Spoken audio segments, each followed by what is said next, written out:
Hello students, I welcome you to today's session of learning where we will start with your new chapter, that is sound. Okay, and this is also one of the most important chapter of your syllabus.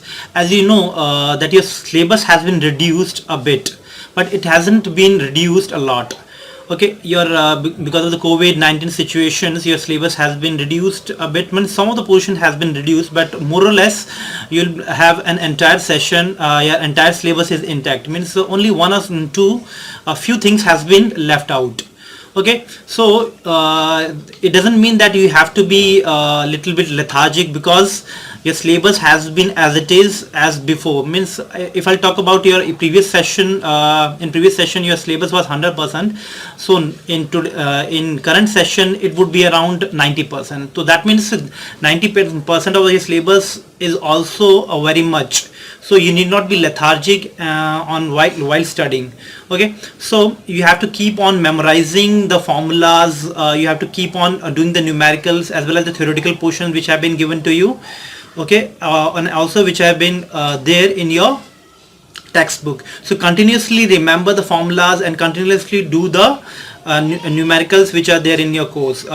Okay, so and also do take care of yourself. Okay, so as you are all at your home, and so you might be having a lot of times to do a lot of things. Okay, so prioritize your times when you're gonna have free time, when you're gonna have academic time. So you have to prioritize your times. Okay, so before that the session begins, these are the things that I thought of having a discussion with you. Okay, so as of now we have already done with your previous chapter, that is machine, and the first two chapter has also been done. Okay, and work energy as well as force, these chapter has already been done, and this is entirely a different chapter, that is sound is entirely a different chapter. So you have to be more enthusiastic while you are doing while you are learning a new chapter. As the name sound implies, if I'll say sound, what does it mean? Means how can you imagine sound can happen while I'm saying something, the sound is produced. Okay, so how I am able to produce sound? I'm able to produce sound because of the vocal cord which is there in my neck. Okay, the lungs pressure, lungs, one pair of lungs we do have. Okay, so the lungs is filled with air, and the lungs compresses, and along with the diaphragm which is there at the lowest portion of your lungs. Okay, along with the combination of your diaphragm, your lungs, the air is pressured out and it comes out, and while it comes out through your neck, and because of the friction which is there present in the vocal, the membrane present in the vocal cord, which vibrates and produces sound. Okay, and air comes out, or with the combination of your buccal cavity, that is your mouth, as well as which consists of your upper palate, lower palate, tongue, and teeth, as well as your lips. So combination of all these things will produce a sound. Okay, a beautiful sound it will produce. Although if a sound is not good for you, take care, if it is annoying to you, so that means that sound is you can classify that sound as noise. Okay, not every sound is pleasing to hear. Okay, so that sound is classified as noise. Okay, sound means in Hindi it is called as ध्वनि, means इसको हम ध्वनि कहेंगे. ठीक है, तो जो भी हम प्रोड्यूस करेंगे, ठीक है, या कोई भी बॉडी वाइब्रेट करेगा, तो that will produce a sound. And one more thing, that a sound should have a medium. That means the medium which produces sound has to be in one particular medium. That means like if I'm producing sound, that means sound is moving outward in outward direction with the help of, because of vibration of air molecules. Okay, so the air molecules present within the atmosphere, or the gases present within the atmosphere will make the sound to move forward from one place to another. Okay, so let us discuss what is first wave. What is wave? Okay, so sound is also one of the type of wave.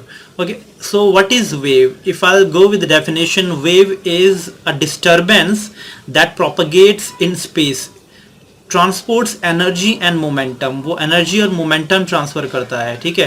That means कि wave एक disturbance है जो एक जगह produce हुआ, ठीक है, and it propagates in space, means outer ये स्पेस में बाहर की तरफ डिस्टर्बेंस जाएगा, ट्रांसफर्स एनर्जी एंड मोमेंटम। तो you know sound is also a form of energy, ठीक है। अगर मान लो ये डिस्टर्बेंस ही है, ठीक है, जो एक जगह क्रिएट हुआ और दूसरी जगह तक जाएगा, तो the sound is also form of energy, it also carries energy with it. Okay, so एक जगह से दूसरी जगह एनर्जी भी कैरी करता है साउंड, ठीक है। So from one point two another without the transport of matter, ठीक है। Okay, and from one point two another without the transport of matter, that means कि साउंड जो एक पॉइंट से दूसरे पॉइंट जा रहा है, तो इधर का मटेरियल उधर नहीं जा पा रहा, ठीक है। सो वो वाइब्रेशन है, तो एक डिस्टर्बेंस है जो एक प्लेस से दूसरे प्लेस में जाता है। Okay, so let us discuss some of the example of waves. Waves can be a sound wave, it can be a sound wave, it can be a radio wave, or it can also be a ripples produced on the surface of water, ठीक है। Sound तो as you know, ठीक है, जो अभी मैंने आपको बताया, ठीक है, sound is produced because of the vibration of the vibration of the particles which is producing it, okay, and that vibrating particle has to be in one particular medium, ठीक है। तो मीडियम को वाइब्रेट करेगा, ठीक है, उसमें वो sound produce कर देगा, ठीक है। एंड लाइकवाइज आपका एक रेडियो वेव्स भी है, ठीक है। Radio wave is also one of the type of wave, and the ripple produce radio waves like आपने you must have heard about FM, ठीक है, FM फ्रीक्वेंसी मॉड्यूलेशन, ठीक है, जो अब हम रेडियो में देखते हैं डिफरेंट चैनल्स, ठीक है। उसमें क्या होता है, सिग्नल जो हम भेजते हैं, ठीक है, आप पे जो सिग्नल आता है दैट इज रेडियो वेव्स, ठीक है। एंड हर एक वेव्स का कुछ फ्रीक्वेंसी होता है, तो दैट मीन्स कि 20 मेगा क्या कहते हैं 10 मेगा हर्ट्स, 104.5 मेगा हर्ट्स, ठीक है। हर्ट्स इज ऐसा यूनिट ऑफ फ्रीक्वेंसी, ठीक है। तो वो फ्रीक्वेंसी, उतने फ्रीक्वेंसी पे आप साउंड रेडियो वेव्स, आपका जो रिसीवर होता है, that means the receiver which is there in your mobile system as well as the radio system, वो उसको कैच कर लेगा, ठीक है। रिसीव मीन्स उसको एनक्रिप्ट डिक्रिप्ट कर देगा, वो एनक्रिप्टेड होता है उसको डिक्रिप्ट कर देता है, ठीक है। तो उसमें जो सिग्नल भी हम यूज करते हैं that is also radio waves, ठीक है। तो रेडियो वेव्स भेजते हैं, और ऑल्सो रेडियो वेव्स ऑल्सो कहाँ यूज होता है, रडार में, लाइक रडार सिस्टम में, that stand for radio amplification by stimulated emission of radiation, radio amplification, ठीक है। Radar stand for radio amplification system. तो रडार में क्या होता है, ठीक है, रडार कंटिन्यूसली रोटेट करता रहता है एंड कंटिन्यूसली वो रेडियो सिग्नल भेजता रहता है, ठीक है। सो आपने देखा होगा सर्विलेंस सिस्टम वगैरह में, ठीक है, जैसे डिफेंस में यूज होता है सर्विलेंस सिस्टम, उसमें रडार्स का यूज किया जाता है in order to catch, in order to find out the any particular object which is there in the ambient environment in air. Air में रेडियो सिग्नल हम भेजते हैं, then it will struck down and it comes back and again radar what does it do, उसको signal को catch कर लेता है and after synchronization with the datas, digital datas आपको बता देता है वो आपका एनिमी शिप या एनिमी आपका फाइटर जेट कहाँ पे है, ठीक है।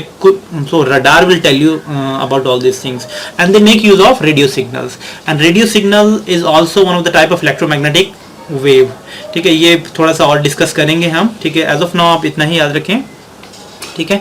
रेडियो सिग्नल भेजता है, ठीक है, रेडियो सिग्नल्स FM में आप यूज करते हैं। And ripple produce on the surface of earth, means देखो रिपल कुछ इस टाइप से होगा, ठीक है। पानी में एक जगह आप क्या करो, बूंद गिरेगा, ठीक है, तो उसमें से वेव्स प्रोड्यूस होता है, दैट इज कॉल्ड रिपल। तो ripple produce on the surface of wave is also example of wave, okay. Sound wave is also an example of wave, okay। Now wave can be classified as mechanical wave and non-mechanical wave, ठीक है। आप देख लें, wave can be further classified as mechanical and non-mechanical wave, ये भी important है। mechanical का मतलब क्या हुआ है, देखो जो भी wave होगी जिसको आपको मीडियम चाहिए होगा, that wave is called as mechanical wave for its propagation. The mechanical wave are those wave which requires medium for its propagation. That propagation means from moving from one place to another, ठीक है। तो जिस भी medium को जिस wave को भी आपको मीडियम चाहिए होगा मूव करने के लिए, लाइक साउंड वेव को क्या चाहिए, एयर चाहिए, एयर चाहिए, कोई भी मीडियम चाहिए होगा एयर में, ठीक है, मूव करने के लिए एक प्लेस से दूसरे प्लेस में, तो उसको मीडियम तो चाहिए साउंड वेव को टू ट्रैवल करने के लिए. So such a wave is called as mechanical wave. Okay, on the other hand non mechanical wave do not require material medium for its propagation. ठीक है, इनको मटेरियल की जरूरत नहीं पड़ती. होगा तभी भी चलेगा, नहीं होगा तभी भी चलेगा. ठीक है, like and they're always transverse. आपका जो नॉन मैकेनिकल वेव है ट्रांसवर्स इन नेचर होता है. अभी हम पढ़ेंगे ट्रांसवर्स एंड लॉन्गिट्यूडनल, तो अभी आपको समझ में नहीं आएगा. ठीक है, अब आगे हम बताएंगे. ठीक है, तो उससे थोड़ा सा क्लैरिटी आएगी. ओके, आप देखो mechanical wave. Medium should have a property of elasticity and inertia. So that's why they are also called as elastic wave. जिस मीडियम में वेव ये जाएगा नॉन मैकेनिकल वेव, उसकी उस मीडियम की प्रॉपर्टी होनी चाहिए, उस मीडियम वो इलास्टिक होना चाहिए और इनर्शियल होना चाहिए. ठीक है, सो that means if it is elastic, what does it mean? Elastic means elasticity is a property of a material by virtue of which it again regain its shape after a deforming force has been reduced. Deforming force has been taken out. ठीक है, कोई भी एक body है उसको आप क्या होगा, डिफॉर्मिंग फोर्स, उसे फोर्स लगाओ तो क्या कर देगा, शेप चेंज कर देगा. अगेन वापस अगर वो रिगेन कर लेता है शेप, तो हम कहेंगे that medium that body is called as elastic. ठीक है, और उसमें इलास्टिक होगा. तो और इनर्शियल भी है. इनर्शिया हम ऑलरेडी पढ़ चुके हैं, इनर्शियल प्रॉपर्टीज. तो उसकी प्रॉपर्टी होगी कि अगर वो रेस्ट में है तो रेस्ट में ही रहने की, और अगर मोशन में है तो मोशन में ही रहने की. तो दैट मीन्स कि वो रेस्ट में रहने की इसकी प्रॉपर्टी होगी मीडियम की. और medium has to have been elastic. ठीक है, तो सो इलास्टिक होना चाहिए मीडियम और इनर्शियल होना चाहिए. So that's why mechanical non mechanical wave is also called as elastic wave. ठीक है, और साउंड वेव को भी हम इलास्टिक वेव कहेंगे, इलास्टिक और मैकेनिकल वेव कहेंगे. ओके, सो आप देखो नॉन मैकेनिकल को मीडियम की रिक्वायरमेंट नहीं होती. Like all electromagnetic wave, electromagnetic जितने भी इलेक्ट्रोमैग्नेटिक वेव हैं सारे नॉन मैकेनिकल वेव्स ही कहलाते हैं. लाइक ये कौन कौन से वेव होते हैं? अगर मैं इलेक्ट्रोमैग्नेटिक स्पेक्ट्रम बनाऊं तो बीच में आपका कहीं लाइट वेव होगा, विबग्योर, GYOR. ठीक है, violet, indigo, blue, green, yellow, orange, red. ठीक है, तो these are the light waves. ठीक है, because the light wave is combination of these generally combination of 7 different colors. okay, इसके अब फिर इधर कौन कौन से वेव हो जाएंगे? Infrared rays. ठीक है, माइक्रोवेव, इंफ्रारेड. ठीक है, इस तरफ भी हो जाएंगे यूवी रेज, अल्ट्रावायलेट. ठीक है, X rays, gamma rays, cosmic rays. ठीक है, so these are electromagnetic spectrum जिसमें बहुत सारे वेव्स होते हैं. ठीक है, और हर एक वेव का कुछ फ्रीक्वेंसी अलोकेटेड है. ठीक है, तो इतने से इतने फ्रीक्वेंसी वाले को हम ये वेव कहेंगे, इतने से इतने फ्रीक्वेंसी वाले को ये वेव कहेंगे, वन पर्टिकुलर वेव. लाइक विबग्यो, it stand from, it goes from 400 nano. इसका और हर एक वेव का फ्रीक्वेंसी होता है और वेवलेंथ भी होता है, वो हम आगे पढ़ेंगे. तो अभी तक के लिए अभी आपको यही है याद रखना. वेव या आपने लोअर क्लासेस में भी पढ़ा होगा फ्रीक्वेंसी एंड वेवलेंथ, तो थोड़ा सा उसको आपको आइडिया होगा. ठीक है, तो हम आगे भी पढ़ेंगे, बट आपको इन जनरली इसके बारे में थोड़ा थोड़ा आइडिया होगा कि these are the properties of wave. ठीक है, wave can have properties like frequency क्या होता है, कैरेक्टरिस्टिक्स, फ्रीक्वेंसी लाइक वेवलेंथ. ठीक है, तो wavelength can be measured in metre. Wavelength metre में मेजर करते हैं. सो आपका जो लाइट वेव है, लाइट वेव की फ्रीक्वेंसी, लाइट वेव का आपका वेवलेंथ होता है 400 नैनोमीटर से, ठीक है, 700 नैनोमीटर तक होता है. ठीक है, 400 नैनोमीटर से 700 नैनोमीटर, ये उल्टा बना दिया हमने. इधर वाला वायलेट का 400 नैनोमीटर होगा और रेड का 700 नैनोमीटर होगा. ठीक है, सो लाइकवाइज आप इजीली आप ये बता सकते हैं. ठीक है, कि electromagnetic waves are non mechanical wave, they do not require material medium. Like आप लाइट को देख लो. ठीक है, when it is coming from sun towards earth, ठीक है, तो बीच में कोई मीडियम नहीं है, फिर भी वो ट्रेवल कर लेता है. ठीक है, so light can travel without medium also, and while it enters the atmosphere it can also travel within our atmosphere also. Okay, so likewise and all these electromagnetic waves travels with the speed of light. ठीक है, like radio wave की speed भी वही light की speed होगी, x ray की भी, UV की, गामा की, ठीक है, कॉस्मिक की, माइक्रोवेव की, इंफ्रारेड की. इंफ्रारेड रेज क्या होता है, IR. ठीक है। इंफ्रारेड रेज में आपके रिमोट्स वगैरह में भी यूज़ करते हो आप, ठीक है। और यूवी रेज, अल्ट्रावायलेट रेज, उससे आपको हार्मफुल होता है आपकी बॉडी के लिए, लाइक स्किन कैंसर भी हो सकता है, ठीक है। बट यूवी रेज से आप वो भी करते हैं, बहुत सारे डिफरेंट एप्लीकेशंस हैं, like cosmic rays, gamma rays, ठीक है। They can be also use to kill like gamma rays, then they can also be used to kill cancerous cell, ठीक है। कैंसरस सेल को भी हम डिस्ट्रॉय करने के लिए ये सब यूज करते हैं। These all electromagnetic waves travels with the speed of light which is 3 into 10 raised to power 8 metre per second. इतनी स्पीड से सारे वेव्स ट्रैवल करेंगे, सब वेव्स की स्पीड सेम ही रहेगी, ठीक है, डिफरेंट नहीं होती। सो आपको ये पता होना चाहिए कि इलेक्ट्रोमैग्नेटिक वेव्स, सभी वेव की स्पीड सेम ही होगी, but not in the case of mechanical wave. Mechanical wave different होंगे, ठीक है। तो लाइक साउंड वेव की स्पीड चेंज होती रहेगी, वेरी करता रहेगा डिपेंडिंग अपॉन मीडियम, ठीक है। अगर मीडियम में टेम्परेचर ज़्यादा है तो स्पीड बढ़ जाती है साउंड की, ठीक है। और मीडियम में अगर मतलब ह्यूमिडिटी ज़्यादा है मीन्स, तो ह्यूमिडिटी में भी मीडियम साउंड की स्पीड बढ़ जाती है, तो बढ़ती घटती रहती है साउंड की स्पीड में increase. So mechanical wave speed में इंक्रीज और decrease, but non mechanical wave speed remains fixed whether it is moving within the medium, whether it is not moving within the medium, ठीक है। So the speed will remain fixed and whose speed is nothing but 3 into 10 to the 8 metre per second. तो सभी wave की speed यही होती है, ठीक है। So likewise these are the classification between mechanical and non mechanical wave that you need to learn, okay. So let us move on to sound wave now, which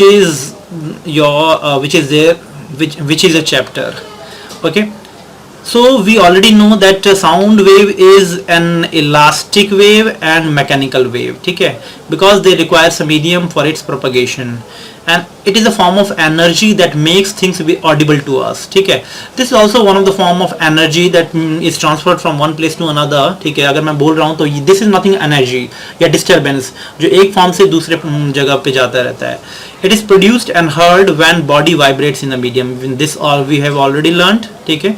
कोई भी वाइब्रेशन होगा तभी वो प्रोड्यूस होगा, like if I am saying something because of I am able to produce sound because of the application of different things like buccal cavity and vocal cord and with the help of your lungs also, but in generally sound is produced because of the membrane which is there within my vocal cord, ठीक है। vocal cord में जो membrane है वो vibrate करता है, उसकी वजह से वो साउंड प्रोड्यूस होता है, ठीक है। और साउंड थोड़ा फ्रिक्शन भी होता है उसकी वजह से, ठीक है, प्रोड्यूस होता है। देखो अगर if I take a light rod, एक रॉड ले लेते हैं, ठीक है, और if it is fixed from one point, इसको अब आप क्या करो, पुश करो नीचे and then release it, it will rotate like this, so that means it will vibrate, ठीक है, और साउंड प्रोड्यूस हो जाता है मीडियम में, ठीक है। तो एयर मॉलिक्यूल इज देयर, ठीक है, एयर और गैस मॉलिक्यूल्स आर देयर, ठीक है। सो ये गैस मॉलिक्यूल को वाइब्रेट करेगा, ठीक है, disturbance is transferred from one place to another, और आप you can easily hear the sound, okay. And one more thing, the intensity of sound which is produced at one particular point will kept on decreasing as we move away from that particular source. देखो अगर हम sound produce करते हैं कहीं भी, ठीक है, तो साउंड जैसे भी प्रोड्यूस करोगे लाइक स्पीकर, तो जैसे जैसे आप दूर चले जाओगे मतलब तो उसकी इंटेंसिटी साउंड की डिक्रीज करती चली जाती है, ठीक है। तो जैसे ही आप डिस्टेंस दूर चले जाएंगे तो आपका साउंड का इंटेंसिटी भी डिक्रीज कर जाएगा, okay. So these are the practical application that you should know, ठीक है। And now let us discuss about the audibility, the range of audibility. What is range of audibility? The audible range of frequency that we can hear or our ear is sensitive to is called as range of audibility. That means कि हमारा जो ear है, कान है, जो कितनी frequency को सुन सकता है, किस रेंज की फ्रीक्वेंसी को सुन सकता है, that range of frequency is called as range of audibility, ठीक है। तो उसी का रेंज तो हमारे जो हम साउंड सुन सकते हैं वो 20 हर्ट्ज से 20,000 हर्ट्ज तक सुन सकते हैं। इन दोनों के बीच रेंज में जो भी साउंड होगा वो हम easily we are able to hear it. So our ear is sensitive to 20 hertz to 20,000 hertz of sound, ठीक है, and below which we can not hear. इससे कम वाले नहीं सुन सकते, इससे ज़्यादा वाले हर्ट्स वाले साउंड हम, फ्रीक्वेंसी वाले साउंड हम 20,000 हर्ट्स से ज़्यादा वाले फ्रीक्वेंसी वाले साउंड हम नहीं सुन सकते, ठीक है। So 20,000 is also classified as, it can also be called as 20 kilohertz, ठीक है. और इससे ज़्यादा वाले जो भी साउंड होंगे that is called ultrasonic sound, और इससे कम वाले जो भी साउंड होंगे that is called as infrasonic sound. So this is all about audibility, range of audibility, and we can say the audible range is 20 hertz to 20 kilohertz. Okay, ultrasonic wave वाला sound, ultrasonic वाला sound जो 20 hertz से ज़्यादा होगा, like 25 kilo hertz, like 25,000 hertz, ठीक है, ये सारे अल्ट्रासोनिक साउंड्स हो जाएंगे. अल्ट्रासोनिक का भी बहुत सारे एग्जांपल्स हैं, लाइक अल्ट्रासाउंड्स, ठीक है. अल्ट्रासोनिक स्कैनर मशीन होता है, आपने देखा होगा. In order to see the defects within the different organs of our body, we make use of the ultrasonic scanner machine, ठीक है. तो वहाँ पे हम देख लेते हैं, ठीक है. लाइक न्यूबॉर्न बेबीज़ वगैरह को भी हम देखने के लिए अल्ट्रासोनिक स्कैनर मशीन में हम you can easily, the doctors can easily see whether the baby is healthy or not. Okay, so ultrasonic का ये बहुत सारा, for humans this is audible range, ठीक है. for different animals the range would be different, like infrasonic sounds, ठीक है. infrasonic sounds जो 20 hertz से कम होंगे, like 10 हर्ट्ज, जो कि हम नहीं सुन सकते, ठीक है. सो बहुत डिफरेंट और अदर एनिमल्स हो सकते हैं जो ये सब साउंड सुन सकते हैं, ठीक है. Okay, so this is all about sound which is between 20 hertz to 20 kilohertz that we can hear, and this is also called as audible range. इसी को audible range भी कहेंगे हम, ठीक है. and this is also called as range of audibility भी कह सकते हैं इसको आप. okay, so now we'll move on to the most important thing regarding sound, that is transverse and longitudinal wave. okay, so what is transverse and longitudinal wave? The sound wave can be classified into longitudinal and transverse wave. okay, so they can further be classified into the waves can further be classified as longitudinal and transverse wave. देखो longitudinal wave होता क्या है? Longitudinal waves are those waves in which the material in which the material medium vibrates in the direction of propagation of wave. That means इसका मतलब क्या हुआ? देखो, अगर कोई मैं साउंड प्रोड्यूस करता हूँ यहाँ पे, ठीक है, if I produce a sound, ठीक है, and it travels in the form of compression and rarefaction. अभी थोड़ा सा क्लैरिटी आ जाएगी. आप देखो, अगर ये एक सोर्स है जो कि साउंड प्रोड्यूस कर रहा है, तो ये मल्टीपल डायरेक्शन में चारों तरफ साउंड जाएगा, ठीक है, और ये आउटवर्ड मूव करता चला जाएगा साउंड वेव, ठीक है, जस्ट लाइक दिस. तो ये मूव करता चला जाएगा. Okay, and it travels in the form of compression and refraction, ठीक है. इसका मतलब क्या हुआ कि इसमें जो एयर मॉलिक्यूल्स है, ठीक है, तो जो ये कंप्रेशन पॉइंट है, यहाँ पे डेंसिटी ज़्यादा होगी, ठीक है, और फिर डेंसिटी कम हो जाएगी एयर मॉलिक्यूल्स की, फिर बढ़ेगी, ठीक है, फिर डेंसिटी कम हो जाएगी, फिर बढ़ेगी, एंड so that means कि it will move outward like this. को जैसे, क्योंकि why it is vibrating, why the ambient gas molecules or the air molecule is vibrating, because of vibration of the source. जो आप speaker है, speaker में membrane होता है, आपने देखा होगा मेम्ब्रेन वाइब्रेट करता है, ठीक है. तो मेम्ब्रेन क्या करता है? एयर मॉलिक्यूल्स को पुश करेगा तो कंप्रेस कर देगा, फिर वापस जाएगा तो रेरफैक्शन, फिर कंप्रेस करेगा एयर मॉलिक्यूल, रेरफैक्शन, कंप्रेशन, रेरफैक्शन, कंप्रेशन, रेरफैक्शन, ऐसे होता चला जाएगा. अगर मैं आपको थोड़ा सा स्ट्रेटली बताऊं, this molecules, if this membrane vibrates, this suppose this is a membrane and this is the air molecules around it, if it moves, if it vibrates like this, अगर वो ऐसे वाइब्रेट करता है, ठीक है, अगर ये आगे की तरफ वाइब्रेट करेगा तो ये एयर मॉलिक्यूल को कंप्रेस कर देगा, ठीक है. जब फिर वापस आएगा, ठीक है, तो यहाँ पे एक वैक्यूम सा क्रिएट हो जाएगा जहाँ पे एयर मॉलिक्यूल्स कम होंगे. सो ये जो डेंसिटी जहाँ ज़्यादा होगी एयर मॉलिक्यूल को, this point is called as compression, COMPRESSION, ठीक है. and the air molecules where the density of air molecules is less is called as rarefaction, RAREFACTION. Okay, so this point is called as rarefaction, and the point where the density of the air molecule is maximum is called as compression point. ठीक है, where the density of molecule is less, is very much less, is called as rarefaction point. So longitudinal wave travels in the form of compression and rarefaction. अभी ये compression आया, ठीक है, देखो this is compression, again फिर rarefaction, again फिर compression, फिर rarefaction, again फिर compression, ठीक है, देन फिर रेयरफैक्शन. यहाँ पे डेंसिटी ऑफ एयर मॉलिक्यूल कम है, फिर धीरे धीरे बढ़ेगी. ठीक है, सो यहाँ पे एयर मॉलिक्यूल की डेंसिटी ज़्यादा होगी, यहाँ पे कम होगी सबसे ज़्यादा.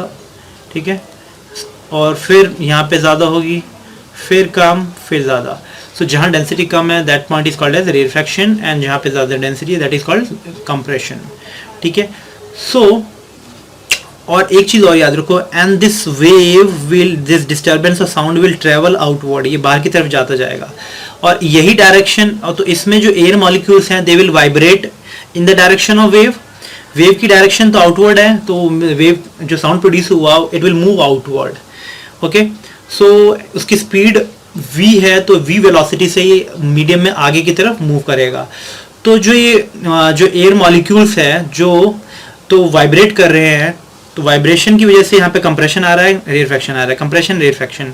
तो ये जो एयर जो the particles of the medium vibrates parallel in the direction of wave motion. तो ये जो वेव के डायरेक्शन में ही मोशन करेंगे, तो वो ये जो वाइब्रेट करेंगे, वो जो एयर मॉलिक्यूल्स वो बाहर की तरफ होंगे, एक बार बाहर की तरफ जाएंगे, फिर अंदर. ठीक है, बाहर की तरफ फिर अंदर. ठीक है, तो they are moving in the direction of wave motion. ठीक है, so they are not moving, they are vibrating.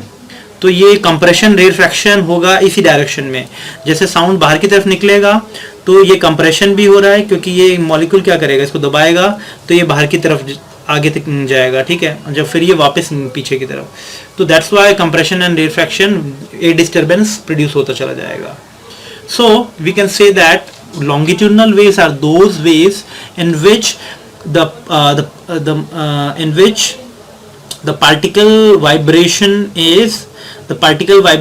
is in the direction of wave motion. ठीक है, और in the direction of wave propagation.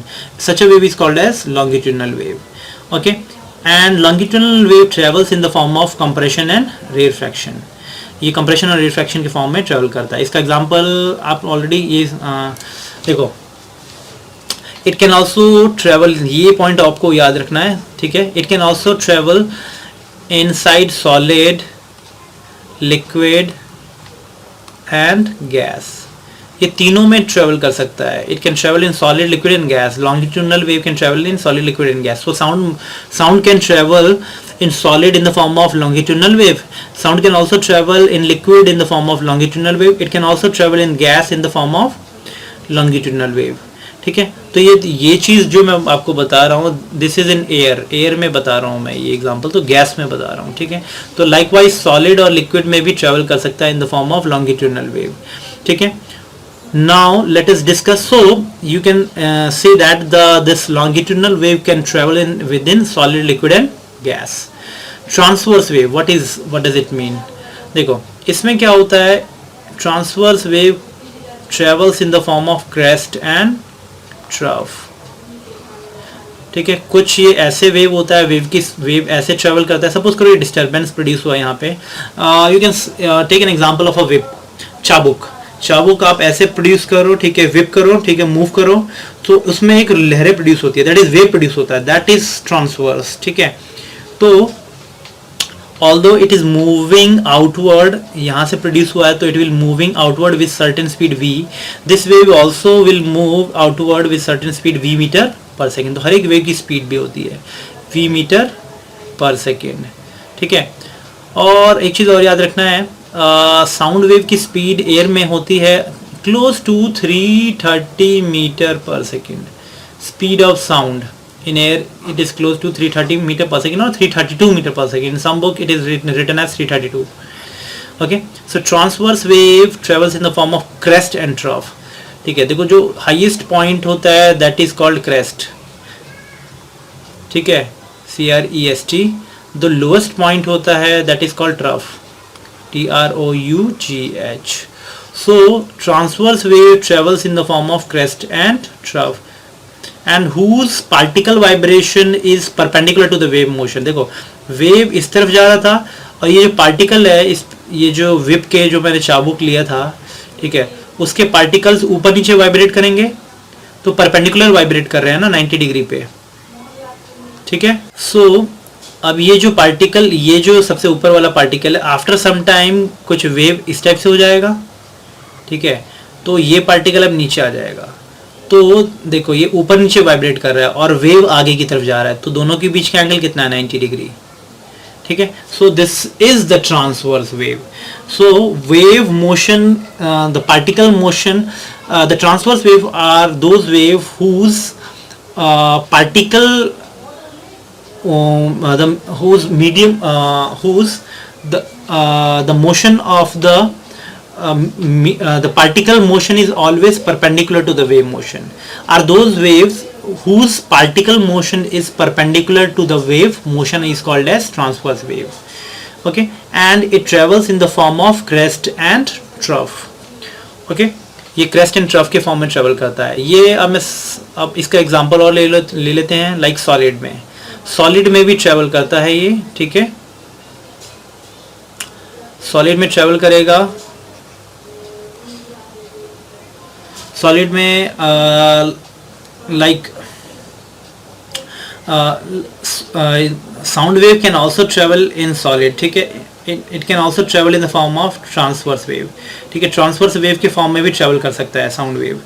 Okay, सो ये चीज़ भी आपको थोड़ा सा आइडिया रहना चाहिए कि ये साउंड वेव आपका सॉलिड में लॉन्गिट्यूडनल भी ट्रेवल कर सकता है, लॉन्गिट्यूडनल के फॉर्म में भी, और ट्रांसवर्स वेव के भी फॉर्म में ट्रेवल कर सकता है, ठीक है. So and also transverse wave का और एग्जांपल देख लो. Ripple produce on the surface of water, ठीक है. Ripples produced on the surface of water, ठीक है. कुछ इस टाइप से रिपल प्रोड्यूस होता है सरफेस ऑफ वाटर में. So this is also the example of transverse wave. Okay, so एक और जैसे आपको बताया था, and you can also say this transverse wave can only travel in, they can only travel in solid. Solid के अंदर ही travel कर सकता है ये, लिक्विड और गैस के अंदर ट्रेवल नहीं कर सकता, ठीक है. एक चीज़ और देख लेते हैं हम यहाँ पे. जैसे आपको मैंने बताया था नॉन मैकेनिकल वेव, ठीक है. Non mechanical wave like they are all transverse in nature. तो नॉन मैकेनिकल वेव तो रेडियो वेव, लाइट वेव सारे ऐसे क्रेस्ट एंड ट्रफ के फॉर्म में ट्रैवल करेंगे, ठीक है. सो क्रेस्ट एंड ट्रफ के फॉर्म में ट्रैवल करेंगे, and they are called electromagnetic wave. होता क्या है, इसमें दो वेव्स होते हैं, electric field and magnetic field होती है. तो सपोज करो अगर electric field is like this, ठीक है, इलेक्ट्रिक फील्ड, तो जो मैग्नेटिक फील्ड है परपेंडिकुलर होता है इलेक्ट्रिक फील्ड के, ठीक है. सो अगर ये ऊपर वाला इलेक्ट्रिक फील्ड है तो ये वाला मैग्नेटिक फील्ड है, ठीक है. And both are transverse in nature, and wave की स्पीड 3 मीटर पर सेकेंड की स्पीड से, 3 × 10⁸ मीटर पर सेकेंड की स्पीड से इट विल मूव आउटवर्ड, ठीक है. सो this is all about mechanical, non-mechanical sound, the range and the longitudinal waves, ठीक है, and transverse wave. अब देखते ही बता दोगे. transverse travels in the form of crest and trough, and longitudinal travels in the form of compression and rarefaction. Okay, so now let us move on to the factors affecting the speed of sound. देखो, in different medium the speed of sound is different. The factor affecting speed of sound in solid. Solid में क्या होता है, एक solid है, solid की property होती है elasticity of elasticity is a property of solid, and the density is also the property of solid. So velocity with which the sound will move in the air depends upon root times of E by D. ठीक है, किसी medium का elasticity ज़्यादा होगी, बहुत ज़्यादा elastic medium होगा तो वेलोसिटी बढ़ जाएगी, किसी भी मीडियम का डेंसिटी ज़्यादा होगी तो उसकी स्पीड घट जाएगी उस पर्टिकुलर मीडियम में. ठीक है, तो इन दोनों के रेशियो पे डिपेंड करता है, नॉट ओनली डेंसिटी पे नहीं डिपेंड करता, सिर्फ डेंसिटी पे नहीं, इन दोनों के रेशियो पे डिपेंड करता है. ठीक है, okay. So in solid the speed of sound depends upon elasticity of a medium and the density of a medium. Density ज़्यादा होगी, ठीक है, तो velocity कम हो जाएगी, elasticity ज़्यादा है तो speed बढ़ जाएगी. और in general speed of sound is more in solid than in liquid than in gas. ठीक है, तीनों में से सबसे ज़्यादा solid में होती है आपका स्पीड ऑफ साउंड, देन फिर गैस में, देन फिर लिक्विड में, देन फिर गैस में. ओके, और एक एग्जांपल ले लेते हैं. लाइक स्टील में सबसे ज़्यादा साउंड की स्पीड होगी as compare to water, as compare to air. ठीक है, तो speed of sound in steel is more as compare to water, as compare to air. तो हम कह सकते हैं सॉलिड में सबसे ज़्यादा स्पीड होगी साउंड की, फिर लिक्विड में, फिर गैस में. ठीक है, एंड इन जनरली सॉलिड में it depends upon elasticity and density पे डिपेंड करता है. Okay, so now let us move on to another factor on which the speed of sound depends. देखो, the factor affecting speed of sound in gas में कैसे dependent होता है. देखो, pressure पे कोई फर्क नहीं पड़ता, pressure has no effect on as long as temperature remains constant. Gas की गैस में क्या क्या चीज़ होंगी, गैस का वॉल्यूम होगा, ठीक है, गैस में प्रेशर भी होगा, ठीक है, गैस की डेंसिटी भी होगी. ठीक है, so these are the thing that you are already familiar with. Okay, and gas का मास भी होगा. ठीक है, सो जैसे जैसे अगर मान लो गैस को एक हीट करो, ठीक है, तो गैस एक्सपेंड करता है. Expansion is also the property of the gases. ठीक है, because of the expansion of the gases with increase in temperature, ठीक है, गैस एक्सपेंड करता है, उसकी डेंसिटी कम होती है. ठीक है, सो अभी एज ऑफ नाउ आपको ये पता होना चाहिए कि प्रेशर पे तो कोई फर्क नहीं पड़ता. Pressure is nothing but force per unit area होता है, जो ऑलरेडी आप पहले भी पढ़ चुके हैं. Force per unit area that is newton by metre square. ठीक है, is nothing but is equal to 1 pascal. ठीक है, सो ऐसा यूनिट इजीली निकाल सकते हैं पास्कल. प्रेशर, गैस का भी प्रेशर ऐसे ही लाइकवाइज मेजर करेंगे हम पास्कल में. ठीक है, तो गैस प्रेशर का कोई गैस के प्रेशर पे कोई फर्क नहीं पड़ता स्पीड ऑफ साउंड के. ठीक है, तो बढ़ाओ, चाहे प्रेशर बढ़ा दो चाहे घटा दो गैस का, साउंड की स्पीड उस मीडियम में सेम ही रहेगी.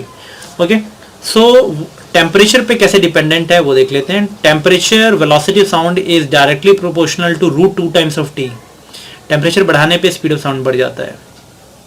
ठीक है, सो अगर टेम्परेचर 4 टाइम्स हो जाएगा, स्पीड ऑफ साउंड कितने टाइम्स हो जाएगा, 2 टाइम्स, क्योंकि 4 बाहर आ जाएगा. ठीक है, रूट 4 इज 2. ठीक है, तो लाइकवाइज यू कैन इजीली से व्हाई इट इज इंक्रीजिंग. देखो होता क्या है, जो आपका जो फॉर्मूला था वो दैट इज इलास्टिसिटी. ठीक है, इसमें इस फर्दर आपको क्लासीफाई करोगे. ठीक है, गैस मॉलिक्यूल्स के लिए इलास्टिसिटी गैस की भी होती है, कुछ कुछ नहीं, गैस में आपका प्रेशर वगैरह होता है, प्रेशर होता है. ठीक है, तो वो डिपेंड करता है आपका, जो आप गैस मॉलिक्यूल्स का देखेंगे तो डेंसिटी के इनवर्सली प्रोपोर्शनल होता है. गैस में भी velocity of sound is also inversely proportional to gas. ठीक है, तो डेंसिटी बढ़ाने पे वेलोसिटी ऑफ साउंड गैस में भी घट जाएगी, क्योंकि ये बढ़ रहा है तो ये घटेगा. सो वो होता कैसे है, गैस मॉलिक्यूल्स को हीट अप करो, the kinetic energy of the molecule will become higher, so it will move outward. वो आप वाइब्रेशन ज़्यादा हो जाएगा, the gas molecule will move outward की वजह से डेंसिटी कम हो जाएगी. गैस मॉलिक्यूल्स की डेंसिटी कम हो गई तो वेलोसिटी ऑटोमेटिकली बढ़ जाएगी, क्योंकि ये बढ़ने पे ये घट जाता है. ठीक है, सो वेलोसिटी बढ़ने पे ये, डेंसिटी बढ़ने पे ये घटेगा और ये घटने पे ये बढ़ेगा. ठीक है, तो गैस मॉलिक्यूल को हम टेम्परेचर से बढ़ाते हैं तो उसकी डेंसिटी घट जाती है, तो घटने पे तो वेलोसिटी बढ़ जाएगी. ठीक है, गैस मॉलिक्यूल्स की. सो दैट्स व्हाई आप सीधा डायरेक्टली ये फॉर्मूला याद रखेंगे, velocity sound is directly proportional to root times of T. And with increase in humidity also the velocity increases. As we increase temperature and humidity, density of gas decreases. इसीलिए, so that's why this is the reason behind it. Okay, so with increase in humidity gas molecules में humidity बढ़ा दो, ठीक है, तो उससे भी velocity of sound बढ़ जाता है। ह्यूमिडिटी बढ़ाने से क्या होता है कि एक्चुअली में अगर ह्यूमिड एयर होगा तो उसमें जो वेपर मॉलिक्यूल्स बड़े बड़े होते हैं, ठीक है, तो वो, और जो अगर ड्राई एयर है, ठीक है, तो ड्राई एयर में जो गैस मॉलिक्यूल्स बहुत छोटे छोटे होते हैं तो एक दूसरे से पास पास होते हैं। दैट्स वाई ड्राई एयर की डेंसिटी ज़्यादा होती है as compare to humid air. तो ह्यूमिड एयर की डेंसिटी कम होती है, ठीक है, तो दैट्स वाई अगर डेंसिटी कम होगी तो वेलोसिटी बढ़ जाएगी, ठीक है। So this is all about your sound chapter where in we'll have learn lot of things, ठीक है। So I hope you like this video. Thank you.